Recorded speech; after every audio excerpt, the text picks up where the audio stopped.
everyone. Great to see you. I'm here live out of my 14-day self-quarantine after coming back from Kenya, and it's great to be here. First of all, I want to say thank you all for watching. We're going to be talking to you about our new project and also on tonight. I also want to say a big thank you to our Water is Life Kenya volunteers and staff who made this possible tonight, and our board of directors. So you might see me wearing bright clothes. It's a cloudy Friday. I'm outside, I'm enjoying this, and I'm so happy to be talking to you. So let me introduce myself. My name is Joyce Tanyan. I'm the founder and director of Water is Life Kenya. We're a nonprofit based in Delaware who does clean water projects in southern Kenya. So the first thing I want to do is I wanted to introduce our new fundraising project called Turn the Water On for Osewan. Osewan is a place in southern Kenya. So first of all, I'm going to also teach you how to pronounce it. This is how it looks. Osewan. And this is how you pronounce it. O-se-wan. Can we say it together? Osewan. Great. Well, let me put all my bibs and bobs down. So, Osewan is a place that has a major problem. It is very dry. We were invited to come there back in 2014 to do a clean water project. We have a waiting list, and now it's their turn. The background of this place, people have been trying to live there for a long time because there's a lot of grass. We work in southern Kenya with the Maasai pastoralist community who are nomadic and semi-nomadic livestock keepers, and what they need is water and pasture for their cows. Well, Osewan has a lot of pasture, but no water. The fact that it has a lot of pasture has actually brought them into conflict with their northern neighbors who come down and eat all their grass. So what we're trying to do is be able to reduce that conflict and also make sure that the people in that area have enough clean water for themselves, for their families, enough water so that they can actually build a school there and build a hospital and move to that area. One of the things is the neighboring villages are really packed with people right now and also livestock, and they want to be able to move into the Osewan area to reduce that crowding. But they can't go there on a permanent basis because they don't have clean water. So our project will be to do a full deep well installation there where we'll be drilling a borehole, installing pump and a power source. We'll be building a powerhouse. We'll be building a permanent tank that will store 100,000 liters of water, which is about 27,000 gallons. We'll also be building water troughs. We'll be building latrines. It's a big installation, and the grand total will be $85,000. So this campaign right now, Turn the Water On for Osewan, will be raising $40,000. And at this time, I think everybody knows how important water is. Clean water. Water is life. And also, water is life, and water saves lives. And we know that so many people right now are talking about having enough water for cleaning hands. We know at this time when people are in lockdown in a lot of places to try to prevent the spread of COVID-19, we know how important it is to have sufficient water to wash your hands for 20 minutes. 20 seconds. 20 seconds. Oops. Thank you for the correction. Not 20 minutes. Oh my gosh. So 20 seconds. And a lot of these communities, they don't have water close by. So we all are able to go into our taps, into our bathrooms, and wash our hands for the necessary time. But imagine if your water is 10 kilometers away and you have to carry it a long distance and all you're bringing home is like a 5-gallon jug. We want to make it possible for people to be clean and be healthy. So we stay tuned for that as we share more about that campaign with you. In the next week, we'll be talking more. So we want to thank you for tuning in. And at this time, if you want to send us your comments, any questions, any shout outs to anybody, we're so thank you for tuning in. And also just let your friends know that we're on, and share this link so that they can also be tuning in. One of the things that I want to do, we're going to be talking about a lot of different things in these programs. And one of them we want to talk about, one of the favorite things about Kenya is wildlife. So we're going to have a little part of this program called Wildlife Corner. And today's animal is the giraffe. Well, in Kiswahili, the word for giraffe is, I'm sure some people know it out there know it, twiga. And in Maasai language, it's ormeut. So maybe we can try to say that, ormeut. So some people who have been to Kenya may know that in Kenya there's multiple subspecies. In fact, there's 3. So anybody out there maybe know some of the subspecies that are there? Some people have had a chance to visit, go on safari, go to the world famous Giraffe Center in Nairobi. Down in southern Kenya where we work, we have the fortunate, everyday fortune to be able to see the Maasai giraffe. And that is the most common subspecies in Kenya. So the Maasai giraffe, can we see? You might notice a certain irregularity in the pattern of the Maasai giraffe, and they call it star-shaped. So this is one of them. They can be up to 19 feet tall, and they're amazing animals. I don't know, maybe some of you have studied giraffes. You might know some interesting facts. We'd love to hear anything that you know about them. I've been to feed them at the Giraffe Center in Nairobi. And one very interesting thing is they have a very long, up to 18 inches long and sticky tongue. Not slobbery, as my coworker Colleen mentioned to me. It's not slobbery, but it is sticky. And that actually allows them, it's very narrow at the point, allows them to get up into the top of the acacia trees and get in between the thorns so that they can get at the most tasty leaves up there. At the Giraffe Center in Nairobi, there's the second species of giraffe, and that is called the Rothschild giraffe. And you might notice from the other picture that it's slightly different. There's a lot of creamy, the creamy divisions between the spots. They're quite a bit wider than the Maasai giraffe. And also, it has white socks, as opposed to the Maasai giraffe, which has the pattern going all the way down to the feet. And the third type of giraffe in Kenya is the reticulated giraffe. And it's quite a bit different. It's very beautiful. This is up in the northern part of Kenya, which is a bit drier. And you'll notice that it has quite a bit of different patterning. So it's...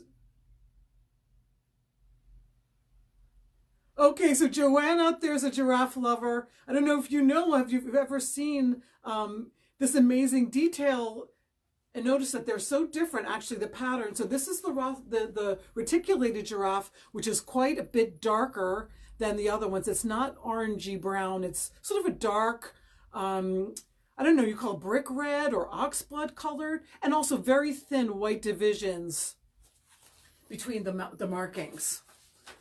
One of the special features of the Rothschild giraffe, let me just show you a picture of that again, is that you'll see that it has, they call these horns up here.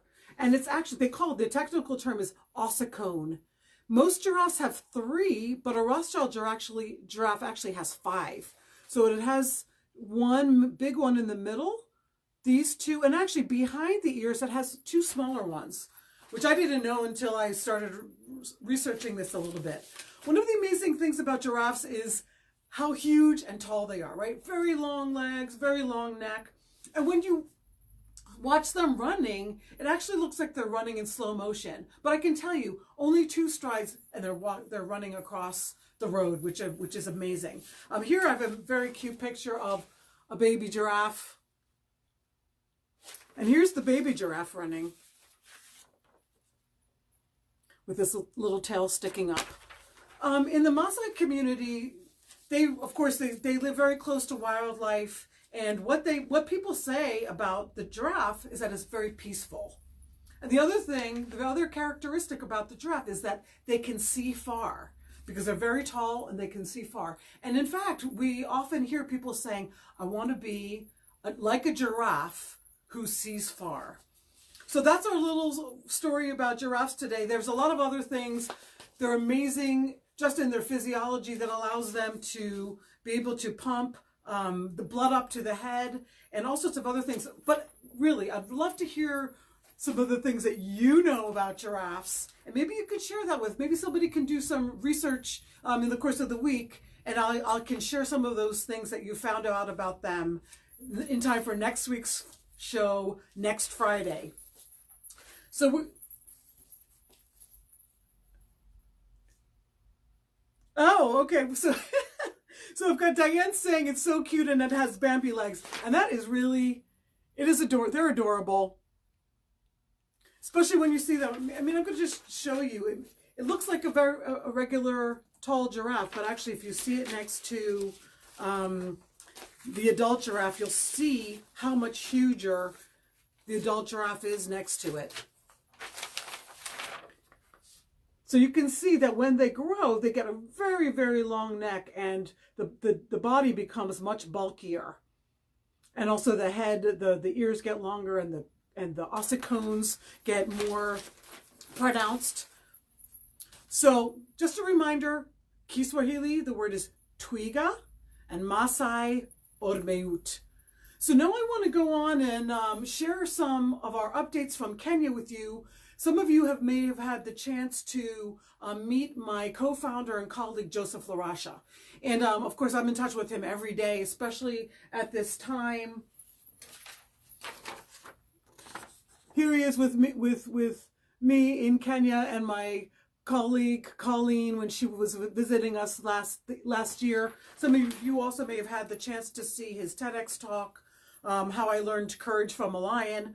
Of course, we've been, monitoring our projects just on as we do regularly, and of course also monitoring what is the situation with the coronavirus in Kenya. Our communities are lucky for right now. They don't have any cases of people that they know.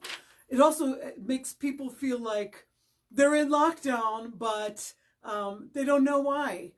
They feel like, okay, is this really something real? So it's good that they haven't had that, they haven't lost somebody close to them or seen the disease impact somebody yet, but it is there in Kenya, and we know.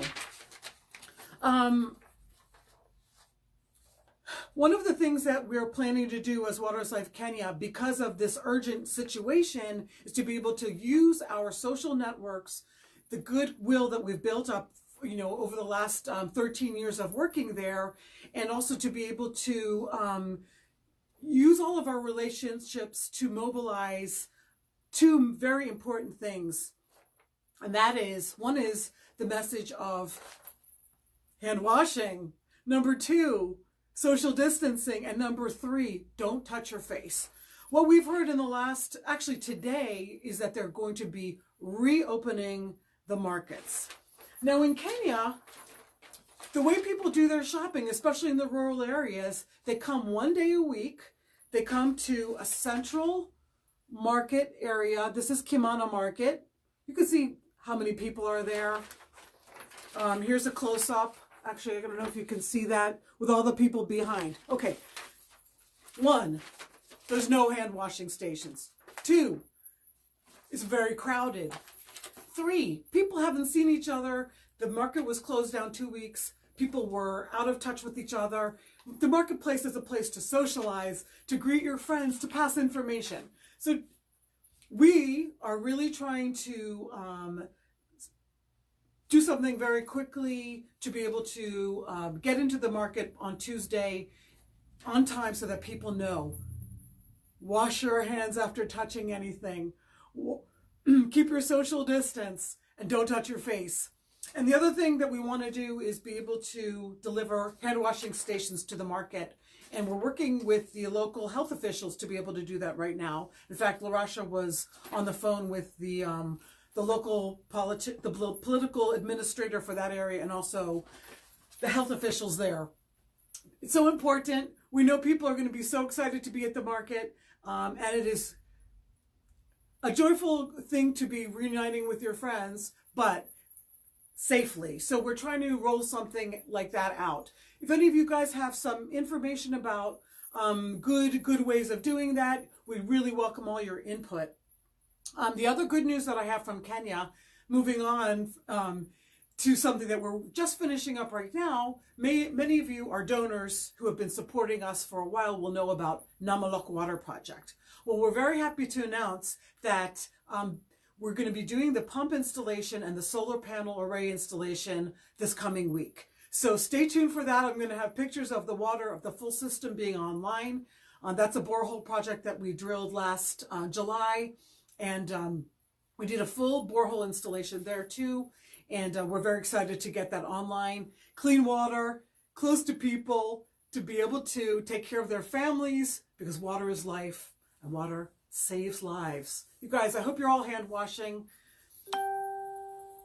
aggressively and helping each other to remember those things that we know are so important. Hand washing for 20 seconds. Don't touch your face. Wear a mask to protect your hand. Keep your hands out of your face, and also practice social distancing. I know it's so hard, but let's support each other. Let's take care of each other at this time, as we, just have to all be flexible and really aware and vigilant and caring about each other at this time right now. I'm going to move on to another mini segment of my Facebook Live show, and I'm going to teach you a Maasai word, and of course it's a completely timely word at this time, and our word for the day is engare. Let's break it down. Engare. And I know that K sound is, oh, it's backwards. Oh, okay. My earbud friend is telling me I'm backwards. But anyway, anyway, it's all backwards. I don't know. Anyway, engare. So it's not a sharp K sound. It sounds more like a G, but it is spelled E-N-K-A-R-E, engare. And it's a very important word. It means water, okay? And as you know, water is life, Kenya. And it's the most critical thing for everybody right now to be healthy and safe. And that's why we are still working to make sure that our communities have clean water. And we just really want to say thank you for watching. I want you to love us, like us, share this post with other people, send us your comments. We'd love to hear from you. I also want to say thank you so much to all of you, our supporters, our donors who have been with us for as long as we've been, or even if you're new to us. We want to say thank you so much for your support, and also our board of directors. Okay.